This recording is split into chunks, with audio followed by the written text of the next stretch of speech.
This video is for the race drivers and race drivers who are heading or are shooting for Formula One. I want this video to really hit home just how difficult it is, the mammoth task that you've got ahead of yourself, in order for you to prioritize your actions, to see things for how they really are, so you understand the challenge, but you can come up with the best way of getting there. Because I see way too many parents and drivers underestimate the task of getting to Formula One. They see it on Netflix, they see it on TV, they fall in love with it, and they want it. Drivers and parents, this is. They want it so bad, and they can see all the stories of people who have made it. But you've got to really understand how to walk that path, how to win it, how to get spotted, how to get that chance. But first off, I want to hit home just how difficult it is by looking at the math. Now, I've done a bit of research. A lot of this is guesstimation. It can change, it can get harder, it can get easier, but it's guesstimating the chance it is, or the chance that every single driver's got of getting to Formula One. Now, I did this by looking at how many drivers get to Formula One each year. New drivers enter F1 on average. And over the last 10 years, it's 2.4 drivers. So let's just say it's 2 drivers on average. Sometimes it's 5, sometimes it's 1, that get into F1 per year. That's not a lot. Obviously, if you think about, there's only 2 new drivers getting to Formula One, but then all the drivers that are actually shooting to get to F1, it's a lot. Now, if we look at them drivers, there's about 1,000 that are directly linked from karting, F4, F3, F2, that route. And maybe they're, in peripheral championships, Formula Regional and Euro Formula, Super Formula. Taking all them drivers, I think there's about 1,000 at the minute. If you ask the people in the paddocks, there's about 1,000 drivers say, I want to get to F1. Okay, got that. But then you've got the peripherals. You've got karting championships and car championships in other countries around the world, not on the normal F1 ladder, so USF 2000, Indy Pro, going over to Australia, Formula Ford, Japanese F3 and things like this. You're getting now to about 2,000 drivers. 2,000 drivers in any given year that are shooting or dreaming of Formula One. Then we talk about the drivers that are not even racing. They're taking a year out because of sponsorship problems, or they haven't started yet, but they're gonna start soon. Who knows what that number is? So what I've done is kind of took it to about 2,500, thinking about it, 2,500 drivers shooting for F1, and I did the math on that. So it looks like if you take over a 10-year period, the chance of people getting into F1, drivers getting into F1 out of the 2,500, it comes down to 0.8%.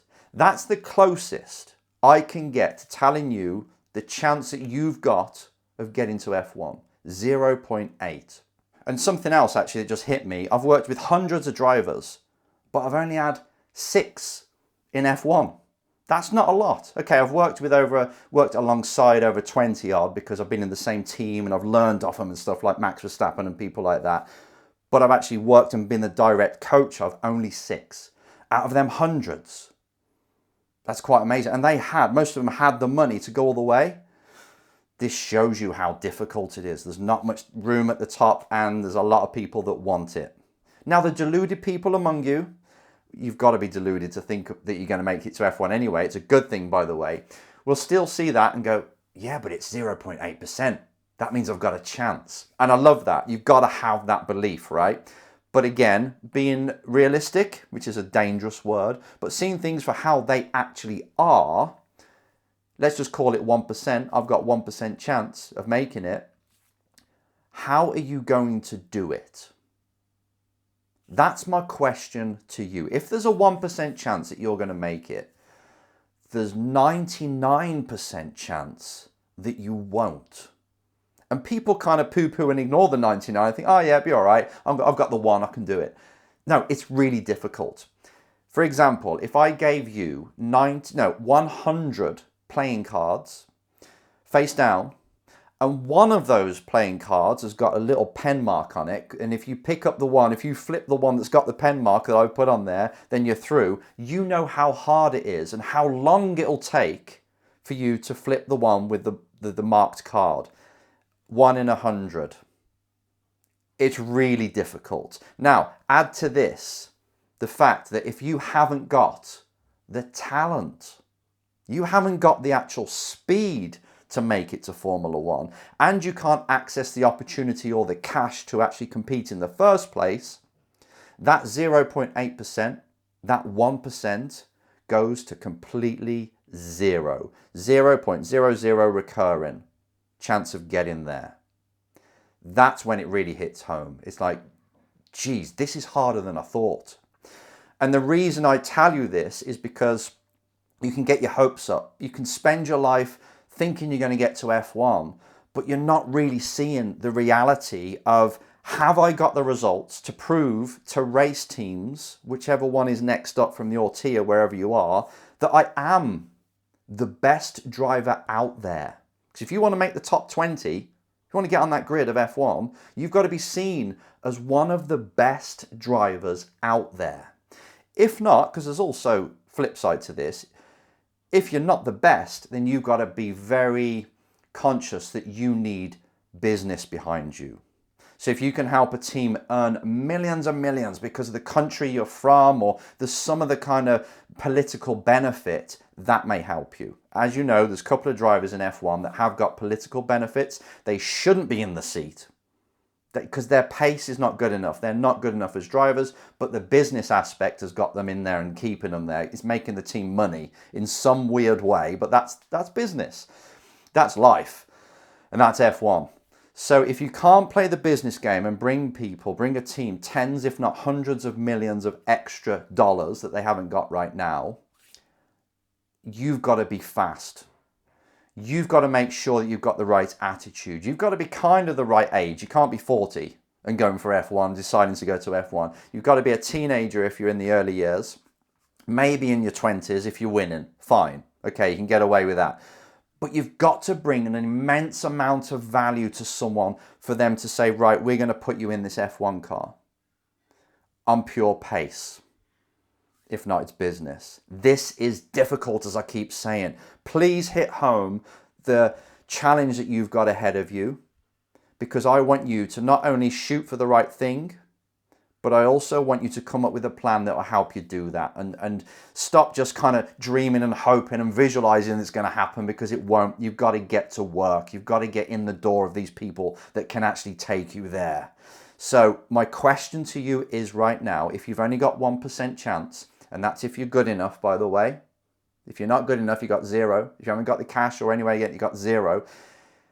If you're in the 1%, you're going for that 1% because you know you've got the speed and you can actually afford to race.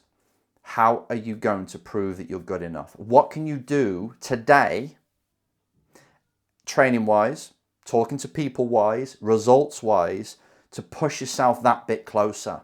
And if you haven't even started racing yet, you're like, right, that is a mammoth task. Geez, I think really the best thing I can do is to just start racing. Start racing a Fiesta.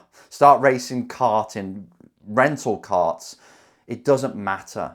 If you want to be a race driver, I promise you, if you want to be in F1, I promise you it's not as nice as you think it is. It's great, sexy, glorious and glamorous from the outside, but when you're there, it's hell. Honestly, you think, wow, this is what I've been shooting for. I really miss those karting days. I was enjoying my racing when I was karting. When you're in F1, you're being judged, criticised, you're year by year. It's not the best place in the world. So I think what you would be happy with and fulfilled with is if you're racing, fighting for wins and earning a living. Then if Formula One did happen because you're that good, the people are like, you know what, you could go all the way, fine. But I think the best thing for you to do as a driver, even if you're in F2, F3, F4, is to just understand, how am I going to maximize this year and how am I going to win this year? Not just on track, but me as an individual career-wise. How am I going to push it forward? Because if you do that, you focus on a very short time frame, like this year, or next season, how am I going to maximize that? And you stay there and you train in a way and you talk to people in a way and you get sponsorship in just for that bit, but you maximize it year after year, just focusing on the next few months. You'll get the most out of yourself, and who knows what will happen in life then. Things can happen. That's where I want your head to be, no matter what trajectory or goal you've got. It's you being at the best you can be right now and in the next few months, focusing on nothing but that. Getting a manager in, maybe they can think more long term, but you're really specific in, right, I've got to really peacock now. How can I improve my driving? That might mean mental, might mean skill, might mean fitness, but the driving, I've got to get that better. How can I improve the car? How can I lead the team more? How can I get into a better team, better car? And you're focused on this. And then you look up now and then, make sure things are going the right way. Yeah, good, back to work. If you continually do that in a very AI robot kind of fashion, if I just do, and I make sure I maximize every single week, who knows? You might be increasing your chance to get to F1 by 2% because of the way you are providing results and showing the world. And also remember, PR, branding, get out there, speak to people. People are going to be the elements that give you that shot. If you're winning people over, I think you'll increase that 0.8. Winning people over, showing you're fast on track, making business deals, it can happen. This is a full-time job though. So you got to get like a full-time mentality of, right, what am I going to do to win this week? I always say it. What am I going to do to maximize every single area? And then just keep doing that week after week, month after month, year after year, and you never know, it might just happen.